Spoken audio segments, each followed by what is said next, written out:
Hello students, welcome to Cork Solutions. मैं हूँ Rakesh Gosavi. MST CET 2022 या नीट 2022 इस एग्ज़ाम के लिए हमने स्टडी स्टार्ट किया है। तो उससे रिलेटेड हमने लेक्चर्स भी स्टार्ट किए। कुछ टेक्निकल इश्यूज़ की वजह से बीच में लेक्चर्स नहीं आ रहे थे। एक्चुअली दो बार हमने वीडियो रिकॉर्ड किया। आज का जो लेक्चर है लगभग तीसरी बार रिकॉर्ड हो रहा है। वीडियो जो है वो सॉफ्टवेयर में करप्ट हो रहे थे। ओके, तो ठीक है, हम लोग अगर आज का ये वीडियो अगर आपको पहुँचता है तो हमारी थर्ड ट्रायल है जो आप तक आ रही है। इसके पहले 2 बार हो चुके हैं। ओके, तो चलो हम लोग आज डिस्कस करेंगे न्यू चैप्टर पे, सर्कुलर मोशन। सो लेक्चर स्टार्ट करने से पहले बच्चों, अगर आपने इस चैनल को सब्सक्राइब नहीं किया है तो चैनल को सब्सक्राइब कर लीजिए और वीडियो को लाइक करके अपने दोस्तों के साथ ज़रूर शेयर कीजिए। सो आज डिस्कस करेंगे हम लोग सर्कुलर मोशन पे। अभी सर्कुलर मोशन जो है वो नीट एग्ज़ाम हो या सीईटी हो, दोनों भी एग्ज़ाम में बहुत ही ज़्यादा इंपॉर्टेंट है। इसको अगर हम लोग देखेंगे सीईटी में, मीन स्टेट बोर्ड के इसमें रोटेशनल डायनामिक्स चैप्टर में है, और नीट में 2 चैप्टर में उसको भी डिवाइड किया है। एक पार्ट मोशन इन प्लेन में है यूसीएम करके, और एक पार्ट जो है वो लॉज ऑफ मोशन में है। ओके, तो हमें कोई इससे कोई फ़र्क नहीं पड़ता, हम हर एक टॉपिक का स्टडी करेंगे। इसमें एक इम्पॉर्टेंट टॉपिक रहता है सर्कुलर मोशन। सर्कुलर मोशन के क्वेश्चन आपको सीईटी भी मिल जाएंगे, नीट में भी मिल ही जाते हैं। हर एग्ज़ाम में लगभग 1 से 2 क्वेश्चन आपको मिलते ही हैं। तो सर्कुलर मोशन क्या होता है? देखिए, कोई भी ऑब्जेक्ट अगर सर्कुलर पाथ में मूव हो रहा होगा, okay, if any object is moving on a circular path then that motion is known as circular motion. उस ऑब्जेक्ट को सर्कुलर मोशन बोलते हैं। ओके, तो देखिए यहाँ पे कोई भी एक ऑब्जेक्ट है, तो ये यहाँ से यहाँ तक जा रहा है और उसका पाथ जो है अगर सर्कुलर है तो इसको बोलते हैं हम लोग सर्कुलर मोशन, है ना। उसको क्या बोलेंगे हम लोग? Circular motion. अगर कोई बॉडी है, ओके, वो बस ऐसे घूम गई, ऐसे रोटेट हो गई, तो उसको बोलते हैं रोटेशनल मोशन।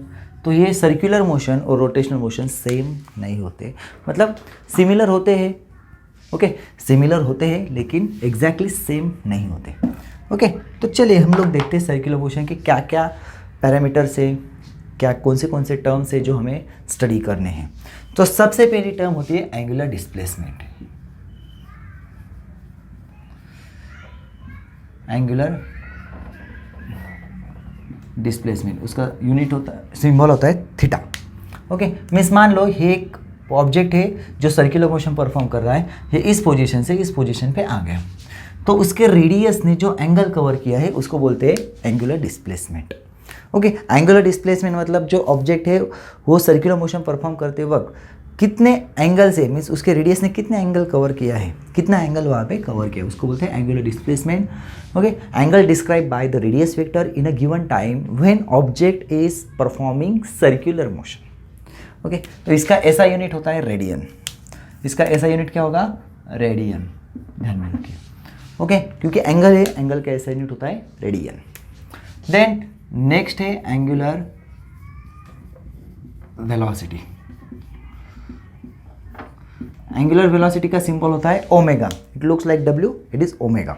ओके, जिससे डिस्प्लेसमेंट के बाद velocity, rate of change of displacement पर unit time is velocity, rate of change of angular displacement पर unit time is angular velocity. तो उसको हम लोग ऐसे लिख सकते हैं थीटा अपॉन टी, इसको हम लोग ऐसे लिख सकते हैं theta 2 minus theta 1 by T, इसको हम लोग ऐसे भी लिख सकते हैं theta 2 minus theta 1 divided by T2 minus T1, या फिर उसको हम लोग लिमिटिंग वैल्यू में निकाल सकते हैं, दैट इज इंस्टाटेनियस वेलोसिटी या फिर इंस्टाटेनियस एंगुलर वेलोसिटी। वो होती है limit delta T tends to 0 delta theta by delta T, इसका कन्वर्जन होता है डेरिवेटिव में, इसको बोलेंगे हम लोग इंस्टाटेनियस एंगुलर वेलोसिटी। ये हो गई एवरेज।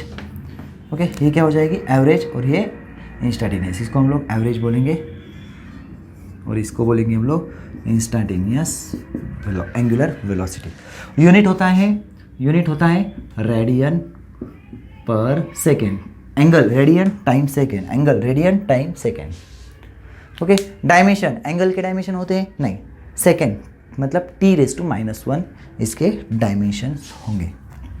ओके, थोड़ा सा हम लोग फास्ट जाते हैं बच्चों, क्योंकि हम लोग एंट्रेंस का प्रिपरेशन कर रहे हैं, तो हम लोग कंसेप्ट समझ के, फॉर्मूला समझ के आगे जाएंगे। हम लोग डेरिवेशन वगैरह इस चक्कर में नहीं पढ़ने वाले यहाँ पे, है ना। देन नेक्स्ट होता है एंगुलर एक्सेलरेशन। एंगुलर एक्सेलरेशन उसका सिंबल होता है अल्फ़ा, एंगुलर एक्सेलरेशन का सिंबल होता है अल्फ़ा। अभी जैसे वेलोसिटी और rate of change of velocity per unit time is acceleration, वैसे ही rate of change of angular velocity per unit time is angular acceleration. गर्मी बहुत है बच्चों, देखो आप सब देख सकते हो पूरा गीला हो रहा हो वीडियो बनाते टाइम में। ओके, तो आई होप आपको ये वीडियो काम आएगा, इसके लिए हम लोग यहाँ पे इतना मेहनत कर रहे हैं। तो ये हो जाएगा omega by T, omega 2 minus omega 1 upon T, या फिर इसको बोलेंगे omega 2 minus omega 1 upon T2 minus T1। ये होगा एवरेज, ये हो जाएगा एवरेज। फिर हम लोग इंस्टाटेनियस भी निकाल सकते हैं। इंस्टाटेनियस क्या हो जाएगा, limiting value of omega with respect to T, इसको हम लोग डेरिवेटिव में भी कन्वर्ट कर सकते हैं, D omega by D T, right. अभी इसका यूनिट होगा रेडियन पर सेकेंड और इसका यूनिट होगा सेकेंड, तो कंबाइन यूनिट क्या हो जाएगा फिर, रेडियन पर सेकेंड स्क्वायर, रेडियन पर सेकेंड स्क्वायर। देखिए angular displacement, angular velocity and angular acceleration, ये तीन इंपॉर्टेंट टर्म्स हम लोग यहाँ पे सीख रहे हैं। देन इस अभी तीनों के तीनों हम लोग देखेंगे वेक्टर क्वांटिटीज है, तो उनकी डायरेक्शन भी जानना जरूरी है ना। तो देखिए एंगुलर डिस्प्लेसमेंट और एंगुलर वेलोसिटी की डायरेक्शन में यहाँ पे बताऊंगा, क्योंकि एंगुलर एक्सेलरेशन की डायरेक्शन इन दोनों के जैसे नहीं होगी, सेम भी हो सकती है, अलग भी हो सकती है, हर बार सेम नहीं रहेगी, है ना। तो हमें पता है डिस्प्लेसमेंट और वेलोसिटी सेम डायरेक्शन में होती है। ओके, तो इसी तरीके से एंगुलर डिस्प्लेसमेंट और एंगुलर वेलोसिटी सेम डायरेक्शन में रहेंगे, तो उनकी डायरेक्शन निकालते हैं राइट हैंड रूल से। ओके, तो देखिए कैसे, if the curl finger denotes the direction of circular motion. अभी इसको बहुत बड़ा मतलब स्टेटमेंट है, हम लोग क्या करेंगे, imagine an axis of rotation is held in your right hand and thumb is outstretch. Okay, तो एकदम सिंपल कर दूंगा मैं, इतना रटने की ज़रूरत नहीं हमें। सिर्फ अगर ये कर्ल फिंगर जो है वो सर्कुलर मोशन परफॉर्म करे, देखो यहाँ से ऐसे। Okay, if curl finger denotes the circular motion then thumb gives the direction of angular displacement या एंगुलर वेलोसिटी। बस ऑब्जेक्ट ऐसे घूम रहा है तो जो एंगुलर डिस्प्लेसमेंट है, एंगुलर वेलोसिटी आपकी तरफ, अगर ऐसे घूमता होता तो बोर्ड की तरफ। ओके, एकदम सिंपल। तो इन दोनों की डायरेक्शन कैसे रहेगी, सेम रहेगी। But what about acceleration, see acceleration मतलब rate of change of velocity. अगर वेलोसिटी इंक्रीज हो रही है तो एक्सेलरेशन वेलोसिटी सेम डायरेक्शन में। ओके, वैसे ही अगर एंगुलर वेलोसिटी इंक्रीज हो रही है तो angular acceleration and angular velocity are in same direction. If velocity is decreasing then angular acceleration and angular velocity are in opposite direction. Okay, तो ये आपको यहाँ पे ध्यान में रखना है। देन नेक्स्ट हम लोग देखेंगे relation between linear velocity and angular velocity, linear velocity and angular velocity. चलो, तो कुछ सिंपल फॉर्मूले हम लोग यहाँ पे देखेंगे। यस, उसमें होता है v is equal to are omega. v मतलब लीनियर वेलोसिटी, कोई भी ऑब्जेक्ट अगर सर्कुलर मोशन परफॉर्म कर रहा है तो एंगुलर के साथ साथ लीनियर डिस्प्लेसमेंट भी उसका होता है ना। तो इस तरीके से v is equal to are omega vector form में हो जाता है, v is equal to omega cross R, v is equal to हो जाता है omega cross R. Okay, then next हम लोग देखेंगे यूसीएम। आप बोलोगे सर आपने बस फॉर्मूला लिख दिया खत्म, क्योंकि हमें तो बस उतना ही समझना है, v लीनियर वेलोसिटी है और ओमेगा एंगुलर वेलोसिटी। ओके, तो चलो और एक बात यहाँ पे बता देता हूँ यूसीएम से पहले। तो देखो v is equal to omega cross R, तो r मतलब रेडियस वेक्टर होता है, ओमेगा जो है वो एंगुलर वेलोसिटी। अभी देखिए ओमेगा ऐसे रहेगा आपकी तरफ, r जो है वो ऐसे रहेगा, तो v कैसे आएगा, यस v जो है ये टेंजेंशियल आएगा। ओके, अगर मान लीजिए ऑब्जेक्ट यहाँ पे है, ऑब्जेक्ट यहाँ पे, तो ओमेगा आपकी तरफ ही है लेकिन रेडियस वेक्टर यहाँ पे हो गई, तो v कहाँ पे आएगा, ऐसे आएगा। जहाँ पे भी जाओगे आप सर्कुलर मोशन में, हर जगह पे v जो है वो टेंजेंशियल रहेगा सर्कुलर पाथ को। Okay, that will be tangential to the circular path. Okay, तो यही बात हमें यहाँ पे देखनी यूसीएम में। तो यूसीएम में क्या होता है, UCM means uniform circular motion, the motion of the particle along the circumference of the circle with the constant speed. एक कांस्टेंट स्पीड के साथ अगर कोई ऑब्जेक्ट सर्कुलर मोशन परफॉर्म कर रहा है तो उसको यूसीएम बोलते हैं। अभी यूसीएम में क्या होता है, यूसीएम में एंगुलर वेलोसिटी कांस्टेंट होती है, यूसीएम में क्या होता है, एंगुलर वेलोसिटी कांस्टेंट होती है। यहाँ पे क्या हो जाता है, मैग्नीट्यूड कांस्टेंट हो जाता है, मैग्नीट्यूड कांस्टेंट हो जाता है कौन सा, लीनियर वेलोसिटी का। बट वेलोसिटी की डायरेक्शन जो है, डायरेक्शन कंटिन्यूसली चेंज होती रहती है। देखो यहाँ पे अलग है, यहाँ पे अलग है, यहाँ पे अलग है, मीन्स पूरे सर्कल में हर एक पॉइंट पे ऑब्जेक्ट की लीनियर मोशन जो है, लीनियर वेलोसिटी जो है वो चेंज होती रहती है। लेकिन मैग्नीट्यूड कैसा है, कांस्टेंट है, इसलिए हम लोग उसको बोलते हैं यूसीएम।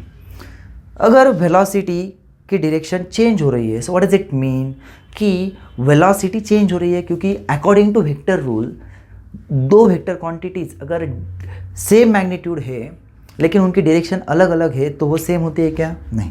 तो ये वेलोसिटी, ये वेलोसिटी, ये वेलोसिटी, हर एक वेलोसिटी यहाँ पे अलग कंसीडर की जाएगी as per vector rule. Then यहाँ पे एक एक्सेलरेशन ही रहेगा ना, वेलोसिटी अगर चेंज हो रही है सो इसका मतलब क्या है, वहाँ पे एक एक्सेलरेशन है।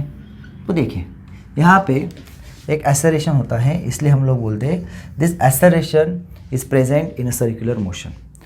अगर ऑब्जेक्ट सर्कुलर मोशन परफॉर्म कर रहा है तो वहाँ पे एक एक्सेलरेशन ज़रूर रहता है, और उसको ही हम लोग बोलते हैं रेडियल या सेंट्रीपिटल एक्सेलरेशन, रेडियल या सेंट्रीपिटल एक्सेलरेशन। ओके, अब ये रेडियल या सेंट्रीपिटल एक्सेलरेशन करता क्या है, तो देखिए ऑब्जेक्ट यहाँ पे है, यहाँ पे उसकी वेलोसिटी है, ऐसे जाने की कोशिश कर रहे हैं। अभी ये सेंट्रीपिटल एक्सेलरेशन होता कहाँ पे, it is always along the radius and towards the centre.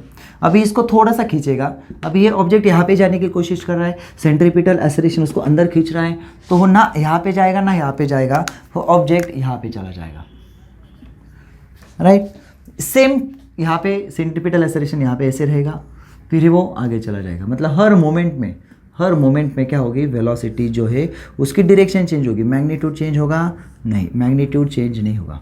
यही सर्कुलर मोशन की खासियत है। ओके, अगर ऑब्जेक्ट की स्पीड भले ही कांस्टेंट हो, उसकी डायरेक्शन कंटिन्यूसली चेंज होती है, तब भी वहाँ पे ये सेंट्रीपिटल एक्सेलरेशन प्रेजेंट होता ही है। ओके, समझ में आ रहा है बच्चों। तो ये सेंट्रीपिटल एक्सेलरेशन का फॉर्मूला क्या होता है, ये सेंट्रीपिटल एक्सेलरेशन का फॉर्मूला होता है, यस, इसको ए आर से डिनोट करते हैं, ये होता है वी स्क्वेयर अपॉन आर, या फिर आर ओमेगा स्क्वेयर, या फिर v omega, r omega square या वी ओमेगा। अभी उसको हम लोग वेक्टर फॉर्म में लिखते हैं, तो इसको हम लोग लिख सकते हैं minus v square upon r cap. अभी इसका मतलब क्या है, वी स्क्वेयर अपॉन आर, ये फॉर्मूला हो गया। आर कैप मतलब सर्कल जो है रेडियस की डायरेक्शन आउटवर्ड रहती है, राइट, और सेंट्रीपिटल एक्सेलरेशन की डायरेक्शन टुवर्ड्स द सेंटर रहती है, मीन्स रेडियस वेक्टर के अपोजिट, इसलिए आर कैप को माइनस कर दिया। या फिर हम लोग इसके ऐसे भी लिख सकते हैं माइनस ओमेगा स्क्वायर आर, है ना। इस तरीके से हम लोग यहाँ पे लिख सकते हैं। अभी यूसीएम में हमने देखा कि सर्कुलर मोशन परफॉर्म करने के लिए एक एक्सेलरेशन की ज़रूरत है, उसको हम लोग बोलते हैं रेडियल एक्सेलरेशन या फिर सेंट्रीपिटल एक्सेलरेशन। और हमें according to Newton second law एक चीज़ पता है, क्या, f is equal to a में। अगर इसको बोलेंगे हम लोग रेडियल या सेंट्रीपिटल एक्सेलरेशन, तो इस फोर्स को बोलते हैं फिर रेडियल या सेंट्रीपिटल फोर्स। मीन्स जो एक्सेलरेशन रहता है सेंट्रीपिटल या रेडियल, उसको जो भी रिस्पॉन्सिबल फोर्स रहेगा उसको हम लोग बोलते हैं रेडियल या सेंट्रीपिटल फोर्स। क्योंकि एक्सेलरेशन विदाउट फोर्स अराइज हो सकता है क्या, नहीं, है ना। एक्सेलरेशन प्रोड्यूस होने के लिए क्या चाहिए, फोर्स। तो उस सेंट्रीपिटल एक्सेलरेशन प्रोड्यूस करने के लिए चाहिए सेंट्रीपिटल फोर्स या फिर रेडियल फोर्स। उसका फॉर्मूला फिर सीधी बात, एक्सेलरेशन को बस m लगा दो, मतलब ये हो जाएगा m v square by r, then m r omega square is equal to m v omega. इसमें से आप कोई भी फॉर्मूला यूज़ करो, डायरेक्शन एक्सेलरेशन जैसी ही रहेगी, तो इसलिए वेक्टर फॉर्म में यहाँ पे मैं नहीं लिख रहा हूँ। ओके, सो आई होप यहाँ पे आपको यूसीएम और सेंट्रीपिटल एक्सेलरेशन और सेंट्रीपिटल फोर्स समझ में आ गया होगा। तो आप ये फॉर्मूले नोट कर लीजिए, सबसे इंपॉर्टेंट है फॉर्मूला लिस्ट में आपको ये सारे फॉर्मूले डालने हैं और प्रॉब्लम में यूज़ भी करनी है।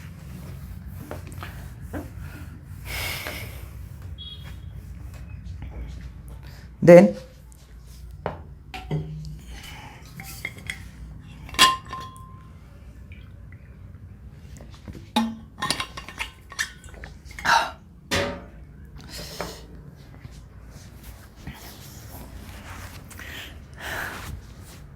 चलिए नेक्स्ट। आप सोच रहे होंगे कितना पसीना आ रहा है, गर्मी उतनी है, क्या करेंगे। अभी फ़िलहाल तो मैं पुणे में रह रहा हूँ, बहुत भयानक गर्मी है। ओके, नासिक में इतना नहीं था। जब मैं नासिक में रहता तो वहाँ पे क्लाइमेट थोड़ा सा अच्छा था, अच्छा मतलब थोड़ा सा गर्मी कम था, पसीना तो बिल्कुल नहीं आता था वहाँ पे। चलिए, तो अभी नेक्स्ट टॉपिक हम लोग देखते हैं, जो कि फॉर्मूला ही है पीरियड। अभी period of UCM, what is period? Period is a time taken by particle to complete its one revolution. कोई भी पार्टिकल ने अपने एक रिवॉल्यूशन कंप्लीट करने के लिए जो भी टाइम लिया है उसको बोलते हैं हम लोग पीरियड। तो एक simple speed is equal to क्या होता है? Speed is equal to distance upon time. Okay, अभी ऑब्जेक्ट ने पूरा एक सर्कमफरेंस कंप्लीट किया पीरियोडिक टाइम में, तो इसको हम लोग बोलते हैं 2 pi are upon T. So T is equal to क्या हो जाएगा? 2 पाई आर अपॉन वी, है ना। बट हमें पता है ना वी इज इक्वल टू क्या होता है? Are omega. ये वैल्यूज़ हमने यहाँ पे डाल दी, तो क्या हो जाएगा? T is equal to 2 pi are upon r omega. R r क्या हो जाएगा? कैंसिल। हमारा आंसर आ जाएगा 2 पाई अपॉन ओमेगा। एक इंपॉर्टेंट फार्मूला हमें मिलता है, बहुत ही इंपॉर्टेंट फार्मूला है, बहुत जगह पे यूज़ होता है। ये सर्कुलर मोशन में यूज़ होगा, ऑसिलेशन में यूज़ होगा, और भी बहुत सारे चैप्टर्स में यूज़ होता है। देन नेक्स्ट हम लोग देखेंगे फ्रीक्वेंसी। अभी पीरियड और फ्रीक्वेंसी जो रहते हैं वो अपोजिट रहते हैं, हमें पता है। Frequency is equal to 1 upon t. Frequency के लिए सिंबल एफ यूज़ कर सकते हैं, एन यूज़ कर सकते हैं, और अगर हम लोग किसी वेव की वाइब्रेशन की फ्रीक्वेंसी लेते हैं, ओके, तो उसको न्यू से भी डिनोट किया जाता है। आप किसी भी सिंबल से कर सकते हो, ओके। तो यहाँ पे मैं एफ यूज़ कर रहा हूँ। देखिए टी हमें मिल गया यहाँ पे 2 पाई आर अपॉन वी, तो इसको हम लोग लिख सकते हैं यहाँ पे वी अपॉन 2 पाई आर, और ये 2 पाई अपॉन ओमेगा, तो उसको लिख सकते हैं हम लोग ओमेगा अपॉन 2 पाई, है ना। तो इससे और कुछ फॉर्मूले में यहाँ पे इन्हीं को मॉडिफाई कर लेता हूँ। ओमेगा इज इक्वल टू हो जाता है 2 पाई अपॉन टी, ओके। यहाँ पे ओमेगा इज इक्वल टू हो जाता है 2 pi upon 2 pi into F. तो ये भी कुछ इंपॉर्टेंट फॉर्मूले यहाँ पे है, तो ये फॉर्मूला आप ज़रूर नोट कीजिए।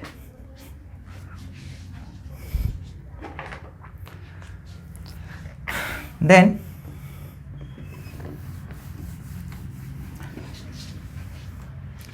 नेक्स्ट हम लोग देखेंगे, सॉरी इस चीज़ के लिए आप मुझे माफ़ कर दीजिए। देन यहाँ पे हम लोग देखेंगे सेंट्रीफ्यूगल फोर्स।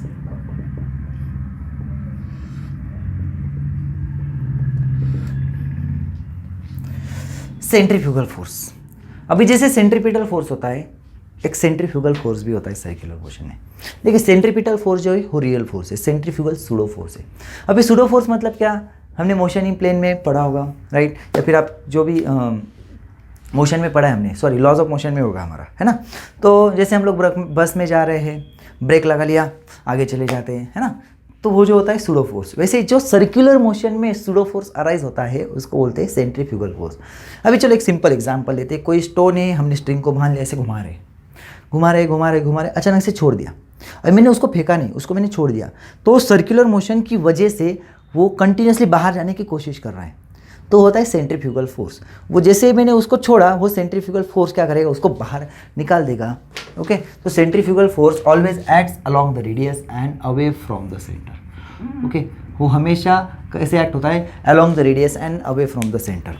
अभी इसका फॉर्मूला जो है वो सेंट्रीपिटल जैसा ही है, f is equal to m v square by r, okay, या फिर एम आर ओमेगा स्क्वायर, या फिर एम वी ओमेगा। बस वेक्टर फॉर्म में अगर हम लोग देखेंगे m v square by r into r cap, यहाँ पे निगेटिव नहीं लिखते, या फिर हम लोग लिखेंगे m omega square r vector. यहाँ पे निगेटिव नहीं लिखा, क्यों? क्योंकि centripetal along the radius and towards the centre था, तो मतलब रेडियस वेक्टर के अपोजिट था, इसलिए हमने यहाँ पे माइनस लिया था। Centrifugal along the radius and away from the centre means radius vector के डायरेक्शन में होता है, और इसलिए वो प्लस आएगा। अभी बहुत सारे बच्चों को लगता है इसका फॉर्मूला सेम है, मतलब वो एक्शन रिएक्शन फोर्स है क्या? सेंट्रीपिटल और सेंट्रीफ्यूगल एक दूसरे को बैलेंस करते हैं क्या? नहीं। देखिए बच्चों, सेंट्रीपिटल फोर्स जो है वो रियल फोर्स है, सेंट्रीफ्यूगल फोर्स है वो इमेजिनरी सूडो फोर्स है। तो रियल फोर्स और सूडो फोर्स एक दूसरे को बैलेंस नहीं कर सकते। तो सेंट्रीपिटल और सेंट्रीफ्यूगल के फॉर्मूले भले ही सेम हो, वो दोनों एक दूसरे को बैलेंस नहीं करते। Centripetal force is a cause of circular motion. अगर सेंट्रीपिटल फोर्स है तो सर्कुलर मोशन होती है, अगर सेंट्रीपिटल फोर्स नहीं है तो सर्कुलर मोशन नहीं होगी। But centrifugal force is a effect of circular motion. अगर अगर सर्कुलर मोशन हो रही हो तो उसकी वजह से सेंट्रीफ्यूगल फोर्स अराइज होगा। ऐसा नहीं कि सेंट्रीफ्यूगल फोर्स है इसलिए सर्कुलर मोशन होगी, नहीं। सेंट्रीपिटल फोर्स की वजह से सर्कुलर मोशन होती है और सर्कुलर मोशन की वजह से सेंट्रीफ्यूगल फोर्स अराइज होता है। ओके, सेंट्रीपिटल की वजह से सर्कुलर मोशन और सर्कुलर की वजह से सेंट्रीफ्यूगल फोर्स। फॉर्मूले भले सेम हो लेकिन ये दोनों अलग अलग फोर्सेस हैं। ओके, सो आई होप यहाँ पे आपको सेंट्रीपिटल और सेंट्रीफ्यूगल के बीच में फ़र्क भी समझ गया होगा। चलो इसका एक एग्जांपल भी हम लोग देख लेते हैं कि गाड़ी में ड्राइव कर रहे हैं, अचानक से लेफ्ट टर्न ले लिया, हम लोग राइट की तरफ झुक जाते हैं। अचानक राइट टर्न ले लिया, हम लोग लेफ्ट की तरफ झुक जाते हैं। होता है ऐसा? तो ये क्यों होता है? ये बिकॉज ऑफ सेंट्रीफ्यूगल फोर्स। आपने केमिस्ट्री लैब में वो सेंट्रीफ्यूग बोलते हैं, है ना, फिल्टरेशन एक रहता है, एक टेस्ट ट्यूब रहती है, जैसे टेस्ट ट्यूब रहती है एक स्टैंड को, मेरी ड्राइंग थोड़ी ख़राब है, माफ़ कीजिए। ओके, तो ऐसे टेस्ट ट्यूब लगा दी हमने और उसको है ना ऐसे घुमाते हैं, इसको एक रॉड रहता है, इसको घुमाते, तो ये घूमता है तब टेस्ट ट्यूब ऐसे हो जाती है। मतलब क्या होता है, टेस्ट ट्यूब में सेंट्रीफ्यूगल फोर्स अराइज होता है और वो सेंट्रीफ्यूगल फोर्स क्या करता है, वो जो पार्टिकल्स है उसको प्रेसिपिटेट बोलते हैं, वो चले जाते हैं बॉटम की तरफ। फिर हम लोग ऊपर का लिक्विड निकाल लेते हैं, नीचे के प्रेसिपिटेट अलग कर सकते हैं। वो सेंट्रीफ्यूग मेथड एक अच्छी मेथड है केमिस्ट्री में, है ना। तो इसमें भी सेंट्रीफ्यूगल फोर्स का यूज़ होता है, इसलिए उसका नाम ही सेंट्रीफ्यूग है ना। तो ये होता है सेंट्रीफ्यूगल फोर्स। तो आज के जो पॉइंट्स है बच्चे, उसके ऊपर हम लोग कुछ क्वेश्चन सॉल्व करते हैं, है ना। तो चलिए, पहला क्वेश्चन आपके स्क्रीन पे भी आएगा, हम लोग सॉल्व करते हैं। The angular separation between minute hand and hour hand of a clock at 12:20 PM। 12:20 को, अभी देखो क्लॉक तो पता ही हम लोगों को, है ना। तो ये 12 हो गया, ये 3 हो गया, ये 6 हो गया और ये 9 हो गया। अभी 12:20 मतलब कौन सी मार्किंग पे होगा, 4 के होगा, बराबर है। सो 1 2 3 4 4 मार्किंग कवर किए। एक मार्किंग के बीच में एंगल कितना होता है, देखिए एक मार्किंग के बीच में एंगल होता है 30 डिग्री। तो यहाँ पे 30 30 30 30 टोटल कितना हो जाएगा, 120 डिग्री। लेकिन इस पीरियड में मतलब जब मिनट हैंड यहाँ पे आएगा तो आवर हैंड थोड़ा सा आगे जाएगा ना, आवर हैंड थोड़ा सा आगे जाएगा। अब एक बात समझ लीजिए, आवर हैंड, सिर्फ आवर हैंड का बोल रहा हूँ मैं, एक घंटे में कितना कवर करता है, एक घंटे में 30 डिग्री, मतलब 60 मिनट्स में कितना हो जाएगा, 30 डिग्री। मतलब एक मिनट में कितना करता है, एक मिनट में करता है 0.5 डिग्री। तो अभी 20 मिनट्स है ना, 20 मिनट्स, 12 के बाद 20 मिनट्स, मतलब 20 मिनट्स में कितना कवर करेगा, 20 मिनट्स में कवर करेगा 10 डिग्री। अभी 120 डिग्री कहाँ से कहाँ तक है, 120 डिग्री यहाँ पे 12 से लेके 4 के मार्किंग तक है। ये देखिए यहाँ पे ये पूरा है 120 डिग्री। यहाँ पे क्या हो जाएगा, ये जो 10 डिग्री है, मतलब जो आवर हैंड थोड़ा सा आगे चला गया ना, ये जो 10 डिग्री है ये यहाँ पे माइनस हो जाएंगे। मतलब हमारा आंसर रहेगा 120 - 10 = 110 डिग्री। एकदम सिंपल।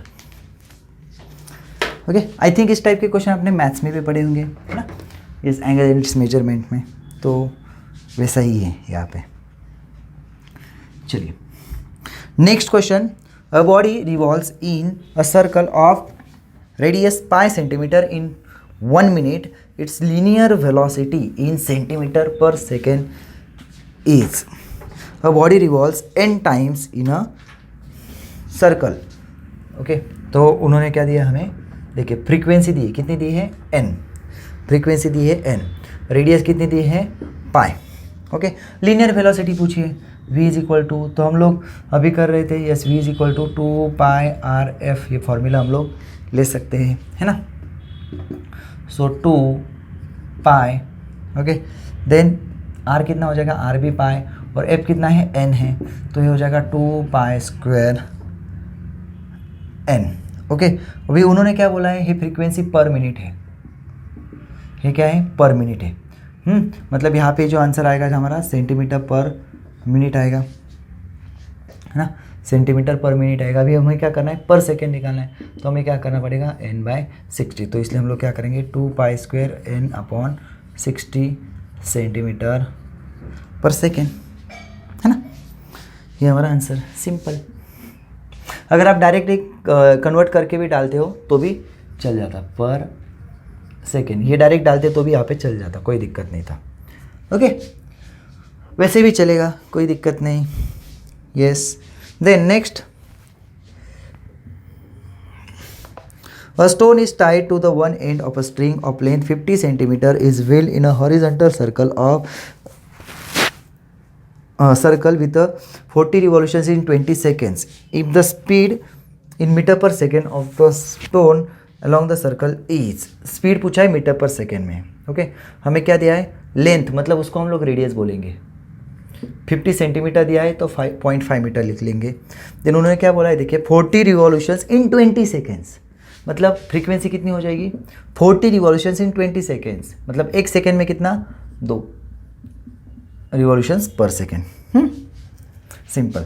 देन क्या निकालना है हमें, लीनियर स्पीड निकालना है। तो v इज इक्वल टू क्या हो जाएगा 2πr/f, 2π रेडियस कितनी है 0.5, फ्रीक्वेंसी है 2 इंटू 0.5 1, हमारा आंसर आ जाएगा 2π मीटर पर सेकेंड।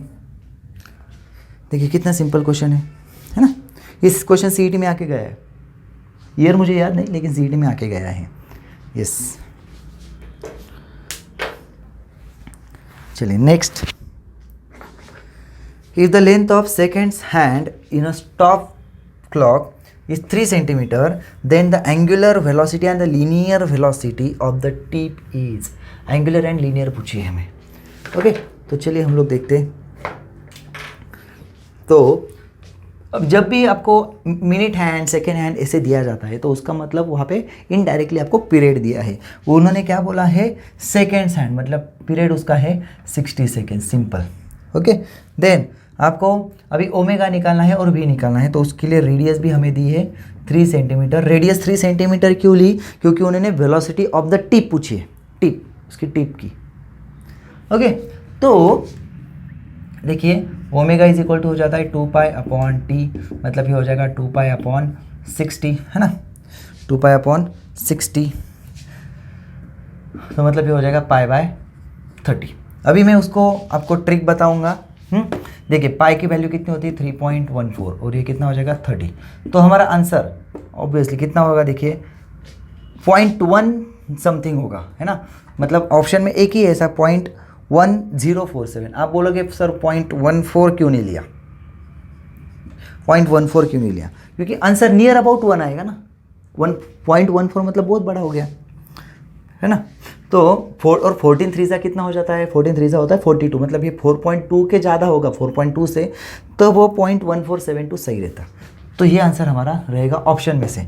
ऐसा ऑप्शन एक ही है तो आप लोग डायरेक्ट टिक कर सकते हो, आपको टेंशन लेने की ज़रूरत नहीं, लेकिन हम लोग यहाँ पे सॉल्व कर रहे हैं। सो v इज इक्वल टू क्या हो जाता है 2πr/t हो जाता है, बराबर है। फिर आपके पास ओमेगा मिल गया ना, तो आप डायरेक्ट निकालो r ओमेगा, क्यों टेंशन लेते हो। v is equal to are omega, r कितना है 3 इंटू कितना हो जाएगा 0.1047, तो ये तो हमने अब भी किया था। यस, इसको कितना आ जाएगा हाँ 0.314 हो जाएगा, लेकिन ये r जो है वो सेंटीमीटर में है, हमें मीटर में कन्वर्ट करना होगा, तो इसलिए हम लोग क्या करेंगे इंटू 10⁻² मीटर पर सेकेंड, मतलब ये हो जाएगा 0.00314 मीटर पर सेकेंड। यहाँ पे मैंने कन्वर्ट नहीं किया था इसलिए सेंटीमीटर में आंसर आ गया। ओके, लेकिन कन्वर्ट करने के बाद मीटर में आ सकता है। ओके, तो ऑप्शन के यूनिट्स भी हमें यहाँ पे देखने होते हैं। चलिए